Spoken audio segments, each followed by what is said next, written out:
Good afternoon, welcome to life line. ఈ రోజు మనం పైల్స్, ఫిషర్, ఫిస్టులా గురించి తెలుసుకుందాం. హోమియోకేర్ ఇంటర్నేషనల్లో ఎలాంటి ట్రీట్మెంట్స్ ఉన్నాయో వివరించడానికి డాక్టర్ కుముద్ గారు మనతో పాటు జాయిన్ అవుతున్నారు. ఆవిడతో మాట్లాడదాం. హాయ్ అండి, welcome to TV nine studios. ముందుగా పైల్స్ ప్రాబ్లం ఎలా స్టార్ట్ అవుతుంది, ఎవరికి వస్తుందంటారు? సో మన బాడీ లోపల మనం ఏదైతే ఆహారం తీసుకుంటాం దానికి సరిగ్గా డైజెషన్ కోసానికి ఒక సిస్టమ్ అనేది ఉంటుంది.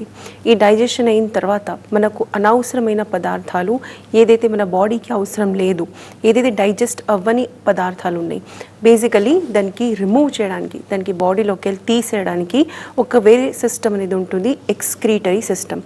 ఎక్స్క్రీటరీ సిస్టమ్ అంటే ఏంటిది? మన బాడీలో మనం ఫుడ్ తీసుకున్న తర్వాత అనవసరమైన పదార్థాలు ఏదైతే మన బాడీకి అవసరం రాదు అది కంప్లీట్గా రిమూవ్ చేయాలి. అది రిమూవ్ చేయకపోతే మన బాడీలో చాలా వ్యాధులు వచ్చే ఛాన్సెస్ అనేది ఉంటుంది. సో ఈ ప్రాసెస్కి మనం ఎక్స్క్రీటరీ సిస్టమ్ అనేది అంటాము. అండ్ ఇది దేనివల్ల జరుగుతుంది, ఎలా జరుగుతున్నది అంటే మనం ఈరోజు ఏదైతే ఫుడ్ తీసుకుంటామో అది 24 అవర్స్ తర్వాత, నెక్స్ట్ డే ఒక 48 అవర్స్ తర్వాత కానీ చాలామందికి 48 అవర్స్ ఈ సైకిల్ అనేది ఉంటుంది. 90% కేసెస్లో 24 అవర్స్ తర్వాత మనం డైలీ మార్నింగ్ ఏదైతే మోషన్ అనేది పాస్ చేస్తాం దాని ద్వారా మన బాడీ అనేది ఈ ఎక్స్క్రీటరీ సిస్టమ్ ద్వారా ఎక్స్క్రీట్ అనేది చేస్తుంది. అంటే మన స్టూల్ ద్వారా, మన మోషన్ ద్వారా మన బాడీలో ఉన్న అనవసరమైన పదార్థాలు రిమూవ్ అనేది అవుతుంది. కాకపోతే ఈ సిస్టంలో అన్నిటికంటే ఎక్కువగా ఇంపార్టెంట్ ఉంటుంది యానల్ రీజన్. యానల్ రీజన్ అంటే మన మల ద్వారం. సో ఎప్పుడైతే మనం మోషన్ పాస్ చేస్తామో ఆ ద్వారం అనేది క్లియర్ అనేది ఉండాలి, అదర్వైజ్ మనకు ప్రాబ్లమ్స్ అనేది వచ్చే ఛాన్సెస్ ఉంటుంది. కాకపోతే దీనికి ప్రాబ్లమ్స్ రావడానికి రీజన్ ఏమిటిది? కొంతమందికి హార్డ్ స్టూల్స్, చాలా హార్డ్ మోషన్స్ అనేది వస్తూ ఉంటుంది, లేకపోతే వాళ్ళకి మలబద్ధకం అంటే కాన్స్టిపేషన్ రెగ్యులర్గా వాళ్ళకు వస్తూ ఉంటుంది. నార్మల్గా ఫుడ్ అనేది 24 అవర్స్ తర్వాత ఏదైతే మనకు అవసరం లేదు అది మన బాడీ రిమూవ్ చేస్తుంది. కొంతమందికి అది 3 డేస్ వరకు పడుతుంది. అలాంటి కండిషన్స్లో మనకు వచ్చే ప్రాబ్లమ్స్లో ఈ మలద్వారంలో, ఈ యానల్ రీజన్లో చాలా ఇంపార్టెంట్ అండ్ సీరియస్ ప్రాబ్లమ్స్ వచ్చేటివి. దాంట్లో ఒక్క ప్రాబ్లం ఉంది, పైల్స్. సో పైల్స్ అనేది ఎలా జరుగుతుంది? సపోజ్ మీకు చాలా కాలం నుంచి క్రానిక్ కాన్స్టిపేషన్ అంటే ఎక్కువ కాలం నుంచి మీకు ఈ కాన్స్టిపేషన్ అంటే మలబద్ధకం ప్రాబ్లం ఉంది, మీరు పాస్ చేస్తున్నారు, అయినప్పటికీ కూడా చాలా హార్డ్ మోషన్ వస్తుంది. కొంతమంది చాలా స్ట్రెయిన్ చేస్తారంటే ఏంటిది? వాళ్ళకు మోషన్ పాస్ అవ్వదు కాబట్టి వాళ్ళు ప్రెస్ చేసి మోషన్ పాస్ అనేది చేస్తూ ఉంటారు. ఇలాంటి కండిషన్స్లో ఈ పైల్స్ అనేది వచ్చే ఛాన్సెస్ అనేది ఉంటుంది. ఎగ్జాక్ట్గా మీకు పైల్స్ ఉందా లేదా మీరు ఎలా అర్థం చేసుకోవాలి? కరెక్ట్గా ఈ యానల్ రీజన్లో మీకు ఇంటర్నల్ కానీ ఎక్స్టర్నల్ పైల్స్ ఉండే ఛాన్సెస్ ఉంటుంది. ఎక్స్టర్నల్ అంటే అది బయట మనకు కనపడుతూ ఉంటుంది, మన ఫింగర్స్కి మనం టచ్ చేస్తున్నప్పుడు అది ఫీల్ అనేది అవుతూ ఉంటుంది. సో ఇది ఒక చిన్న స్కిన్ అనేది ఉంటుంది. ఈ స్కిన్ అనేది కొంచెం చిన్న సైజ్ నుంచి పెద్ద సైజ్ వరకు మారే కండిషన్స్ అనేది ఉంటుంది. ఎక్కువ కాలం దీనికి ట్రీట్మెంట్ లేకుండా ఉంటే ఇది చాలా పెద్ద సైజులో మారిపోతూ ఉంటుంది అండ్ అది చాలా ఎక్కువగా సీరియస్గా ప్రాబ్లమాటిక్ అనేది ఉంటుంది. దీంట్లో ఇంటర్నల్ పైల్స్ కూడా ఉంటాయి. ఇంటర్నల్ పైల్స్ అంటే ఏంటిది? నార్మల్గా మీరు మోషన్ పాస్ చేసేటప్పుడు మీకు కొంచెం డిఫికల్టీ అంటే మీకు కొంచెం హార్డ్గా మీకు ప్రెస్ చేయాల్సిన ఆ ఫీలింగ్ అనేది వస్తూ ఉంటుంది. సో మీకు లోపల ఏదో ఉన్నది, ఒక గడ్డ లాంటి ఒక ఫీలింగ్ అనేది మీకు వస్తూ ఉంటుంది. నార్మల్గా మీరు ఎప్పుడైతే మోషన్ పాస్ చేయాలనుకుంటున్నారో లేకపోతే నార్మల్గా సిట్టింగ్ పొజిషన్లో చైర్లో ఉన్నప్పటికీ కూడా. So internal and external piles ఇవి రెండు కూడా మనకు అర్థం అవుతుంటుంది ఏదో ఒక ప్రాబ్లం అనేది ఉన్నది. దీనికి లక్షణాలు ఎలా ఉంటాయి? చాలామందికి ఇట్లనే కాన్స్టిపేషన్ అంటే మోషన్ ఫ్రీ లేకపోవడం ఎత్తుని స్టార్ట్ అవుతుంది. అండ్ లాస్ట్కి హెవీ బ్లీడింగ్ అంటే మీరు మోషన్ పాస్ చేసేటప్పుడు లేకపోతే మోషన్ పాస్ చేసిన తర్వాత కొంతమందికి మోషన్తో ఈ బ్లడ్ అనేది వస్తూ ఉంటుంది. ఎవరికైతే మోషన్తో ఈ బ్లడ్ అనేది వస్తూ ఉంటుంది వాళ్ళకి కొంచెం లేట్గా అర్థమవుతుంది ఏదో ఒక ప్రాబ్లం ఉంది. కాకపోతే ఫ్రీగా బ్లడ్ ఎవరికైతే పాస్ అవుతుంది వాళ్ళకు వెంటనే అర్థమైపోతుంది ఏదో ఒక ప్రాబ్లం అనేది ఉన్నది. సో మీకు ఇంటర్నల్ పైల్స్ ఉన్నాయా, ఎక్స్టర్నల్ పైల్స్ ఉన్నాయా అంటే మీకు అర్థమైపోతుంది. ఇంటర్నల్ అంటే మీకు లోపల ఏదో ఉన్నట్లు ఫీలింగ్ అనిపిస్తూ ఉంటుంది అండ్ ఎక్స్టర్నల్ అంటే మీకు అది కరెక్ట్గా స్కిన్ అనేది మీరు ఒక గడ్డ ఏదైతే ఉందో అది మీ చేతికి వస్తుంది అండ్ మీకు అది ఫీల్ అనేది అవుతుంది. ఇది రావద్దు, పైల్స్ అనేది రాకుండా ఉండాలి అంటే నార్మల్గా మనం కాన్స్టిపేషన్ అంటే మలబద్ధకం అనేది ఎక్కువ రోజుల వరకు లేకుండా మనం చూసుకోవాలి. ఇది బేసికలీ ఒక సర్జికల్ ప్రొసీజర్, కాకపోతే దీంట్లో గ్రేడ్స్ అనేది ఉంటాయి. గ్రేడ్ 1, గ్రేడ్ 2, గ్రేడ్ 3 అది ఇంటర్నల్ అయినా సరే ఎక్స్టర్నల్ అయినా సరే. నార్మల్గా మన హోమియోపతి ద్వారా గ్రేడ్ 1, గ్రేడ్ 2లో చాలా 90% కేసెస్లో అండ్ అబౌవ్ 90% కేసెస్లో ఎవరైతే స్టార్టింగ్ స్టేజెస్లోనే వస్తారో వాళ్ళకి మనం సర్జరీ లేకుండా only medicine and diet and exercises ద్వారా మనం దీనికి సర్జరీ లేకుండా ట్రీట్ అనేది డెఫినెట్గా చేయొచ్చు. కొన్ని కేసెస్లో కొంతమంది పేషెంట్స్ అనేది గ్రేడ్ 3లో వచ్చినప్పటికీ కూడా బికాజ్ వాళ్ళకి పేషెన్స్ ఎక్కువగా ఉంటుంది, వాళ్ళు ఎక్కువ కాలం మెడిసిన్స్ వాడాలనుకుంటున్నారు అండ్ చెప్పినవన్నీ ఫాలో చేస్తూ ఉంటారు. అలాంటి కండిషన్స్లో ఈవెన్ గ్రేడ్ 3లో కూడా అంటే అది కంప్లీట్గా ఒక సర్జరీ అనేది అవసరం వస్తుంది అయినప్పటికీ కూడా అలాంటి కండిషన్స్లో మనం హోమియోపతిలో ట్రీట్మెంట్ అనేది డెఫినెట్గా ఉంటుంది. అండ్ అది గ్రేడ్ 1 అంటే చాలా చిన్నగా అయ్యి లేకపోతే పడిపోయి అది స్టార్టింగ్ స్టేజ్లో వచ్చే ఛాన్సెస్ అనేది ఉంటుంది. అంటే గ్రేడ్ 3 చాలా పెద్ద సైజ్ అనేది ఉంటుంది అండ్ కంపల్సరీ ఆపరేషన్ లేకుండా వెళ్ళిపోదు. కాకపోతే కొంతమంది ఎవరైతే లాంగ్ టర్మ్ ట్రీట్మెంట్ అనేది వాడుతూ ఉంటారో అలాంటి వాళ్ళకు అది గ్రేడ్ 1లో అంటే చిన్నగా అయ్యే ఛాన్సెస్ కూడా ఉంటుంది. అండ్ అలాంటి పేషెంట్స్ డెఫినెట్గా మన దగ్గర ఉంటారు. ఓన్లీ థింగ్ ఏంటంటే వాళ్ళు టైం టేకింగ్ ప్రాసెస్ ఉంటుంది అండ్ వాళ్ళు కంప్లీట్ కోర్స్ అనేది దీని గురించి వాళ్ళు ఫినిష్ అనేది చేస్తూ ఉంటారు. కంప్లీట్ అయిన తర్వాత కూడా మనం జనరల్గా మెయింటెనెన్స్ కోసానికి ట్రీట్మెంట్ సజెస్ట్ చేస్తూ ఉంటాము. అది కూడా వాళ్ళు పర్ఫెక్ట్గా ఫాలో అనేది చేస్తూ ఉంటారు. పైల్స్ రాకుండా ఉండాలి అంటే డెఫినెట్గా మనం ఒక హెల్దీ డైట్ తీసుకోవాలి.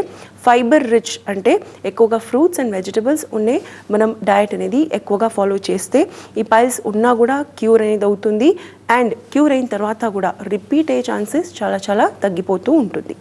కొంతమందికి సర్జరీ తర్వాత మళ్ళీ వస్తాయి అంటుంటారు, ఎందుకు అలా జరుగుతుందంటారు?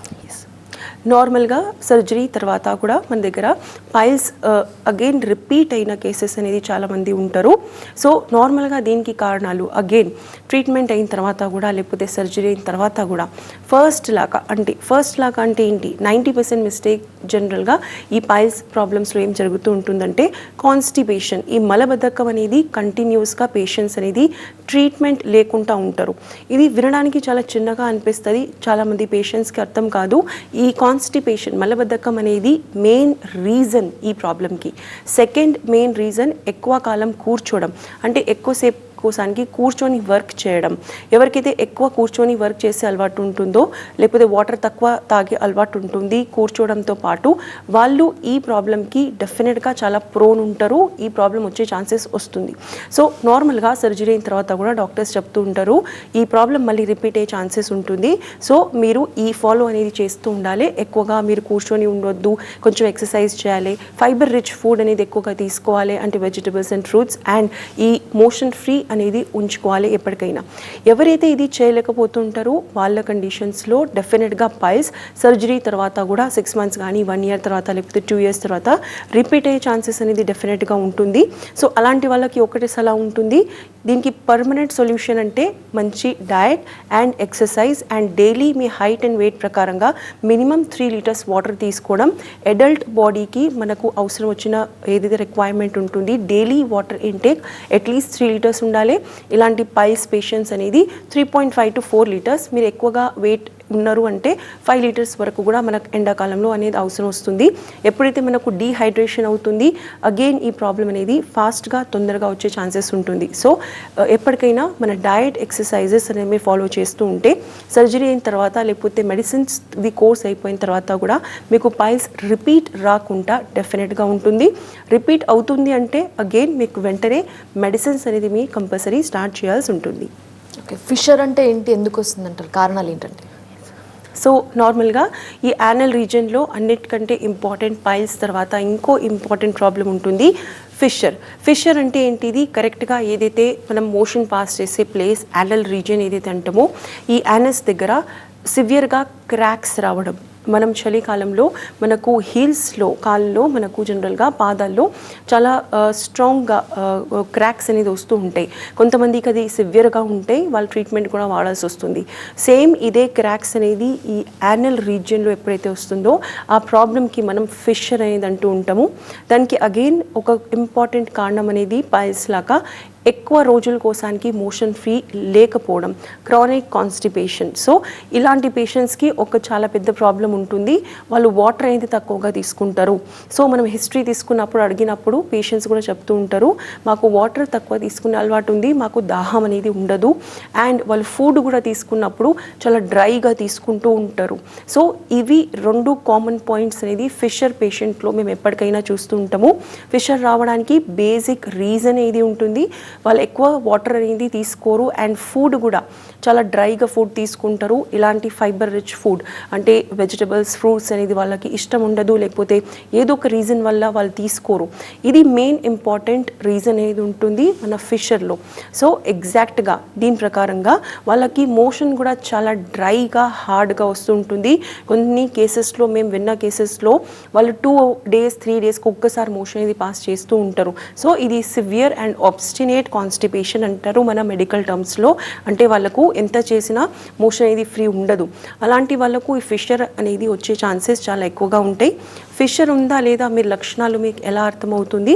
మీరు నార్మల్గా కూడా కూర్చున్నప్పుడు ఈ యానస్ రీజన్లో మీకు బాగా మంటగా ఉంటుంది. స్పెషల్గా మీరు మోషన్ పాస్ చేసిన తర్వాత మీకు ఎక్కువగా మంటగా బర్నింగ్ ఫీలింగ్ అనేది ఉంటుంది అండ్ అది ఏది చేసినా కూడా తగ్గదు. సెకండ్ వచ్చేసి మీరు కూర్చున్నప్పుడు మీకు నార్మల్గా కూర్చున్నప్పుడు కూడా మీకు పెయిన్ అనేది సివియర్గా ఉంటుంది. సో పైల్స్లో అనేది నార్మల్గా ఎప్పుడైతే పైల్స్లో వాపు వస్తుందో ఎక్స్టర్నల్ పైల్స్లో మనకు ఎక్కువగా పెయిన్ ఫీల్ అవుతుంది. బట్ ఈ ఫిషర్లో ఏముంటుందంటే ఫిషర్లో మంటతో పాటు పెయిన్ కంటిన్యూస్గా ఉంటుంది అండ్ కొన్ని డేస్ వరకు అది కంటిన్యూ అవుతూ ఉంటుంది. సపోజ్ మీకు సడన్గా ఈ ఫిషర్ అనేది ఉన్నది అండ్ సడన్గా ఇంక్రీజ్ అయింది, ఎక్కువగా అయింది, అగ్రవేట్ అయింది అంటే మీరు 1 minute కూడా దానికి భరించలేరు. అంత పెయిన్ అండ్ బర్నింగ్ అండ్ కూర్చున్నప్పుడు మీకు చాలా సివియర్గా పెయిన్ అనేది వస్తుంటుంది. ఈవెన్ నిలబడడం కానీ కూర్చోవడం కానీ కూడా చాలా ఇబ్బందిగా ఉంటుంది. ఇది లక్షణాలు ఉన్నాయి అంటే మీరు అర్థం చేసుకోవాలి మీకు ఫిషర్ ఉండే ఛాన్సెస్ అనేది ఉంటుంది. కాకపోతే ఈ ఫిషర్ అనేది అగైన్ సర్జరీ అవసరమా? ఎస్, కొన్ని కేసెస్లో సర్జరీ అనేది అవసరం వస్తుంది. డిపెండింగ్ అపాన్ మీ కేసు ఎలా ఉంది, మీకు ఎన్ని ఇయర్స్ నుంచి ప్రాబ్లం ఉంది, అది రీసెంట్గా స్టార్ట్ అయిందా, మీ ఫ్యామిలీలో కూడా ఇలాంటి ప్రాబ్లమ్స్ ఉన్నాయా, అవన్నీ హిస్టరీ తీసుకున్న తర్వాత డాక్టర్స్ డిసైడ్ చేస్తారు మీకు నార్మల్గా ఈ ప్రాబ్లం అనేది దీనికి సర్జరీ అవసరమా లేకపోతే ఓన్లీ మెడిసిన్స్ ద్వారా ఇది క్లియర్ అవుతుందా. 90% కేసెస్లో సపోజ్ మీరు చాలా అవేర్ ఉన్నారు, మీకు అర్థం అవుతుంది మీకు ఎలాంటి ప్రాబ్లం ఉంది, మీకు ఒక నాలెడ్జ్ ఉన్నది అంటే డెఫినెట్గా వాళ్ళు మెడిసిన్స్ ద్వారానే దీనికి ట్రీట్మెంట్ చేస్తారు అండ్ డయట్ ద్వారా ట్రీట్మెంట్ చేస్తారు. అలాంటి వాళ్ళకి సర్జరీ లేకుండా ఈ ప్రాబ్లం డెఫినెట్గా క్లియర్ అనేది అవుతుంది. సో ఫిస్టులా గురించి చెప్పండి, ఎవరికి వచ్చే ఛాన్సెస్ ఉంటాయి, లక్షణాలు ఎలా ఉంటాయి? మన ఈ 3 ప్రాబ్లమ్స్లో అన్నిటికంటే ఎక్కువగా సీరియస్గా అండ్ ఎక్కువగా మనకు ప్రాబ్లం క్రియేట్ చేసే ప్రాబ్లం అనేది ఫిస్చులా. సో ఈ యానల్ రీజన్లో 3 ప్రాబ్లమ్స్ బేసిక్గా ఉంటాయి: పైల్స్, ఫిషర్, మరి ఫిస్చులా. ఈ ఫిస్చులా అనేది ఎక్కువగా సీరియస్ ఉంటుంది. దానికి రీజన్ ఏంటంటే ఫిస్చులా అంటే ఏంటిది? ఫిస్చులా అంటే ఈ యానస్ రీజన్లో మనకి ఏదైతే మోషన్ పాస్ చేసే ప్లేస్ ఉంటుంది దాంట్లో ఇంటర్నల్గా లోపల వేరే ఆర్గన్స్తో పాటు అది ఒక కంపార్ట్మెంట్ అంటే కొన్ని డిఫరెంట్ పాకెట్స్ అనేది క్రియేట్ అనేది చేస్తుంది. ఇది స్కిన్ అనేది ఎక్స్ట్రా గ్రోత్ అనేది వస్తుంది, కాకపోతే అది పై డైరెక్షన్లో ఉంటుంది, మన బయటి డైరెక్షన్లో ఉండదు. బయటి డైరెక్షన్లో ఉన్నప్పుడు మనం దానికి పైల్స్ అంటాము. అదే లోపల పైన వేరే ఆర్గన్స్తో పాటు యూరినరీ బ్లాడర్తో పాటు లేకపోతే ఆడవాళ్ళలో యూట్రస్ అనేది ఉంటుంది, గర్భాశయం, అలాంటి ప్లేసెస్లో వెళ్ళి అది ఎక్స్ట్రా అబ్నార్మల్ స్కిన్ గ్రోత్ అనేది అవుతుంది. సో ఇది ఎప్పుడు జరుగుతుంది? అగైన్ ఫిస్చులా అనేది మనకు రీజన్స్లో ఒక కామన్ రీజన్ ఏది ఉంటుంది.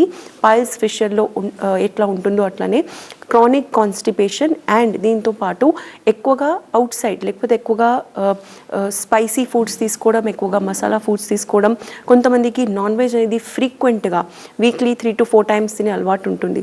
అలాంటి వాళ్ళకు ఈ ప్రాబ్లమ్ స్పెషల్గా ఫిస్చులా అనేది వచ్చే ఛాన్సెస్ చాలా ఎక్కువగా ఉంటుంది. అండ్ ఈ ఫిస్చులా అనేది ఎక్కువ కేసెస్లో సర్జరీ అనేది అవసరం వచ్చే ఛాన్సెస్ కూడా ఉంటుంది.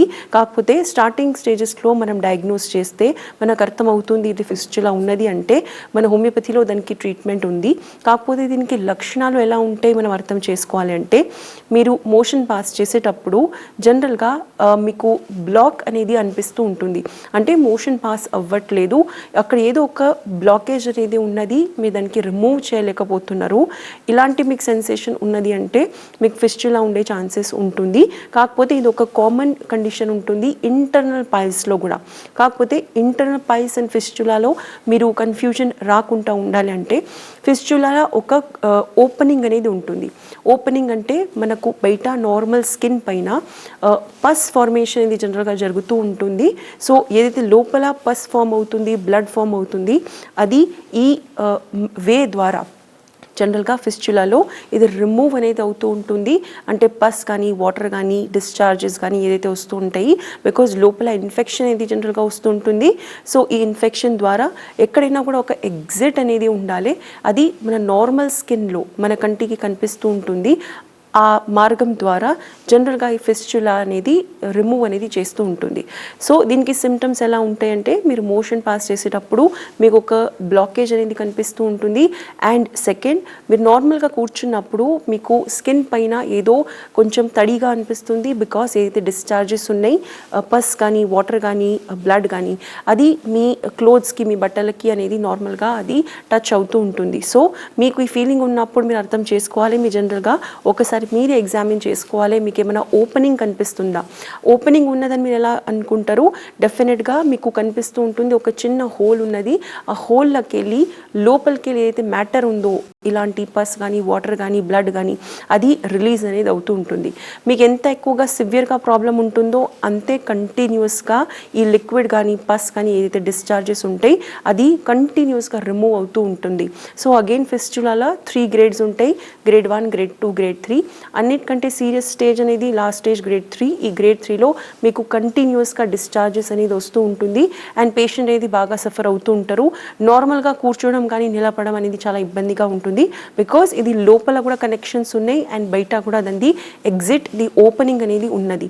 సో ఈ కండిషన్ మీకు జనరల్గా ఫీల్ అవుతున్నారు అంటే నార్మల్గా దీనికి కోలోనోస్కోపీ రిపోర్ట్ అనేది ఉంటుంది. అది నార్మల్గా డాక్టర్స్, దీనికి స్పెషల్ డాక్టర్స్ ఉంటారు, వాళ్ళు చేస్తూ ఉంటారు.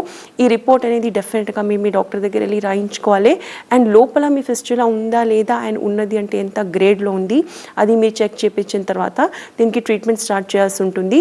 ఈ కండిషన్లో సర్జరీ కొన్ని కేసెస్లో మనకు అవసరం వస్తుంది. కొన్ని కేసెస్లో స్టార్టింగ్ స్టేజెస్లోనే ఫిస్చులా అనేది మన మెడిసిన్స్, డయట్ అండ్ ఎక్సర్సైజ్ ద్వారా డెఫినెట్గా క్యూర్ అయ్యే ఛాన్సెస్ ఉంటుంది. ఇలాంటి కేసెస్ మన దగ్గర ఉన్నాయి. లాస్ట్ థింగ్ ఏంటంటే, మనకు సర్జరీ లేకుండా ఈ ప్రాబ్లమ్స్ క్యూర్ చేయాలంటే డయట్, మెడిసిన్ అండ్ ఎక్సర్సైజ్ కంటిన్యూస్గా ఒక 2 ఇయర్స్ కానీ 3 ఇయర్స్ కానీ మీకు డాక్టర్ చెప్తారు ఎంతకాలం వాడాలి. దాన్ని బట్టి మీరు తీసుకుంటే సర్జరీ లేకుండా ఈ 3 ప్రాబ్లమ్స్ కూడా మనం క్యూర్ చేసే ఛాన్సెస్ డెఫినెట్గా ఉంటుంది. అయితే అసలు రాకుండా ఉండాలంటే ఏం చేయాలంటారు, ఎలాంటి జాగ్రత్తలు పాటించాలి? నార్మల్గా పైల్స్, ఫిషర్, ఫిస్చులా ఈ మూడిట్లకి వెళ్ళి ఎప్పుడు కూడా ఒక ప్రాబ్లం రాకుండా ఉండాలంటే నంబర్ 1, మన బాడీలో డీహైడ్రేషన్, వాటర్ తక్కువ ఉండే కండిషన్ ఉండొద్దు. కొంతమందికి ఎవరికైతే దాహం తక్కువగా ఉంటుంది వాళ్ళు కూడా గుర్తు ఉంచుకొని వాటర్ సరిగ్గా తీసుకోవాలి, at least 2 to 3 litres. Second, fibre rich food అంటే ప్లాంట్స్ అండ్ వెజిటేబుల్స్, మన ప్లాంట్ బేస్డ్ ఫుడ్ అంటే వెజిటేరియన్ ఫుడ్, దాంట్లో కూడా వెజిటేబుల్స్ అండ్ ఫ్రూట్స్ ఎక్కువగా తీసుకోవాలి. నాన్ వెజ్ ఎవరైతే తీసుకుంటారో వాళ్ళు వీక్లీ వన్స్ తీసుకుంటేనే వాళ్ళకి ఇలాంటి ప్రాబ్లమ్స్ రాకుండా ఉంటుంది. ఉన్న వాళ్ళు డెఫినెట్గా నాన్ వెజ్ అనేది తగ్గించుకోవాలి, లేకపోతే కంప్లీట్గా స్టాప్ చేయాలి. అండ్ లాస్ట్, మన ఎక్సర్సైజ్లో ఎక్కువగా మనం జనరల్గా యోగా అనేది దీంట్లో ప్రిఫర్ చేస్తూ ఉంటాము, బికాజ్ యోగా ద్వారా మన డైజెషన్ ఇంప్రూవ్ అవుతుంది అండ్ ఈ సిస్టమ్ అనేది క్లీన్గా ఉంటుంది. సో రాకుండా ఉండాలి అంటే డెఫినెట్గా ఇది చేయాలి. వచ్చిన తర్వాత కూడా మీరు మెడిసిన్స్తో పాటు ఇది పాటిస్తే డెఫినెట్గా ఈ ప్రాబ్లమ్స్లో సర్జరీ లేకుండా మన హోమియోపతిలో దీనికి సొల్యూషన్ అనేది ఉంటుంది. మీరు ఎలాంటి ఫుడ్ తీసుకోమని సజెస్ట్ చేస్తారు, వాళ్ళు డైట్ ఎలాంటి పాటించాలి, ఎక్సర్సైజ్ గురించి చెప్పండి. నార్మల్గా డైట్లో మనం ఎక్కువ ఫైబర్లో వెజిటేరియన్ డైట్ అండ్ వెజిటేరియన్ డైట్లో కూడా మనం ఎక్కువగా రైస్ లాంటి సాఫ్ట్ రైస్ కూడా చాలామంది మనం ఇంతకుముందు డిస్కస్ చేసుకున్నట్లు చాలా డ్రైగా తింటూ ఉంటారు. సో ఎప్పటికైనా కూడా మనం ఏదైతే ఫుడ్ తీసుకుంటామో అది డ్రైగా లేకుండా మనం ఫుడ్ తీసుకోవాలి. వెజిటేరియన్ అయినా సరే, నాన్ వెజిటేరియన్ అయినా సరే. కాకపోతే ఒక థంబ్ రూల్ అనేది ఉంటుంది, నాన్ వెజ్ అనేది మనం వీక్లీ వన్స్ మాత్రమే తీసుకోవాలి అండ్ పాసిబుల్ ఉంటే ఎక్కువగా వెజిటేరియన్ డైట్ తీసుకోవాలి. ఇలాంటి వాళ్ళు పైల్స్, ఫిషర్, ఫిస్చులా ఎవరికైతే ఉంది, లేకపోతే ఎవరికైతే కాన్స్టిపేషన్ అంటే మలబద్ధకం ప్రాబ్లం ఉంది, వాళ్ళు కంపల్సరీ డైలీ లంచ్ టైంలో బటర్ మిల్క్ కానీ కర్డ్ కానీ అంటే పెరుగు అనేది కంపల్సరీ తీసుకోవాలి. నైట్ అనేది నార్మల్గా మీరు వెజిటేరియన్ ఫుడే ఎక్కువగా తీసుకోవాలి. అండ్ ఈవెన్ పండుకునే ముందు మీరు మంచిగా ఒక 2 to 3 గ్లాసెస్ ఆఫ్ వాటర్ అనేది తాగాలి. కొంతమంది బికాజ్ నైట్ వాటర్ తీసుకుంటే యూరిన్ పాస్ చేయాల్సి వస్తుందని చాలామంది బద్ధకం వల్ల వాటర్ కూడా తీసుకోరు. ఈ చాలా చిన్న చిన్న విషయాలు, బట్ బట్ చాలా చాలా ఇంపార్టెంట్ విషయాలు ఉంటాయి మనకి ఎప్పటికీ కూడా ఇలాంటి ప్రాబ్లమ్స్ రాకుండా ఉండాలంటే. అండ్ లాస్ట్ అన్నిటికంటే ఇంపార్టెంట్, ఈ 3 ప్రాబ్లమ్స్లో కాన్స్టిపేషన్, మలబద్ధకం చాలా కామన్గా ఉంటుంది. సో మీకు ఎప్పటికైనా సరే ఈవెన్ చిన్న పిల్లల్లో కూడా సపోజ్ కామన్గా చిన్నపిల్లలు మిల్క్ ఎక్కువగా తీసుకుంటుంటారు కాబట్టి వాళ్ళకు కాన్స్టిపేషన్ అనేది ఉంటుంది. సో కాన్స్టిపేషన్ ఉన్నదంటే ఏ ఏజ్ అయినా సరే అది మంచిది కాదు.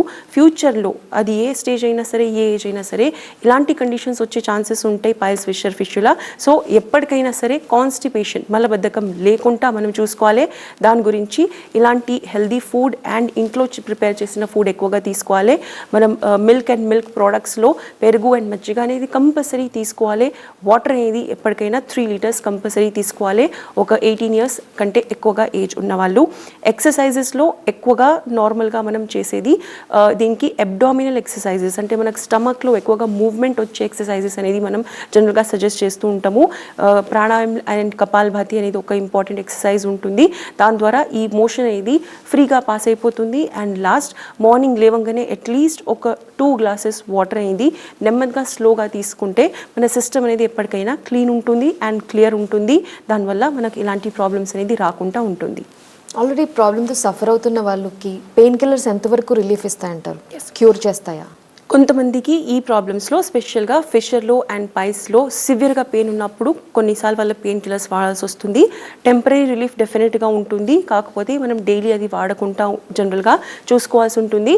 అది ఓన్లీ టెంపరీ రిలీఫ్ మాత్రమే ఉంటుంది. మీకు ఎక్కువగా సిట్టింగ్ ప్రాబ్లం ఉంది, మీరు కూర్చోవడం అనేది ఇబ్బందిగా ఉంటుందంటే డెఫినెట్గా పెయిన్ కిల్లర్ వేసుకున్న తర్వాత మీరు డాక్టర్ దగ్గర వెళ్ళి కరెక్ట్గా దీనికి ఎగ్జామినేషన్ చేయించుకోండి. అండ్ దీనికి ట్రీట్మెంట్ అనేది జనరల్గా మీరు తీసుకోవాల్సి ఉంటుంది. అండ్ ట్రీట్మెంట్తో పాటు మనం డిస్కస్ చేసిన డయట్ అనేది తప్పకుండా ఫాలో చేయాలి. అండ్ లాస్ట్ అండ్ అన్నిటికంటే ఇంపార్టెంట్ ఎక్సర్సైజెస్ ఏదైతే మనం డిస్కస్ చేసుకున్నామో అది చాలా చాలా ఇంపార్టెంట్ ఉంటుంది. ఇవి పర్ఫెక్ట్గా మీరు ఈ 3 డయట్, ఎక్సర్సైజ్ అండ్ మెడిసిన్ మీరు ఫాలో చేస్తే మీకు ప్రాబ్లం ఉన్నా మీకు ఇది రివర్స్ అవుతుంది అండ్ ప్రాబ్లం రాకుండా మీకు ఉంటుంది. రైట్ అండి, థ్యాంక్ యూ అండి. పైల్స్ అండ్ ఫిషర్, ఫిస్టులా వీటికి సంబంధించి ఎందుకు వస్తూ ఉంటాయి, వీళ్ళు ఎలాంటి ఆహారం తీసుకోవాలి, ట్రీట్మెంట్ ఎలా ఉంది హోమియోకేర్ ఇంటర్నేషనల్ వివరించడానికి థ్యాంక్ యూ అండి. సో ఇది వాళ్ళ లైఫ్ లైన్. అప్డేట్స్ కొనసాగితే చూస్తూనే ఉండండి TV9.